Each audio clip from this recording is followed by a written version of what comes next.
Hello， 大家好，我是遇上财神爷作者昨天人。首先呢，先恭喜各位购买我们这本书。当然呢，我一开始要感谢我的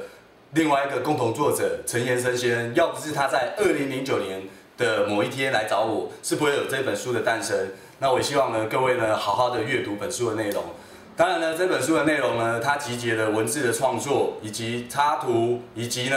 很重要的工具书的使用，再加上呢，目前各位在看这段影片，我们会结合这4种方式来让各位了解到我们为什么要出这一本书的真正的原因跟理由。首先呢，我要讲一下遇上财神爷呢，它是一个概念。我们透过呢书中的主角 Michael， 他来呈现所有的我们的完整的概念。我把概念呢分成3段。第一段呢，就是首先呢，你要成为你自己的财神爷。如果你都不想改变，你不想突破，你不想在你的生命当中有所成长的话，那我想呢，你也很难成为你自己的财神爷。所以第一步呢，首先让你自己成为你的财神爷吧。如果呢现况不变，结果是都不会变的，同意吗？再接下来，当你都决定要改变，态度也改变，下定决心了，那我相信呢，你会吸引到你的老板、你的主管、你的伙伴、你的朋友、你的同事、你的家人，或者是其他你不认识的人，他来协助你。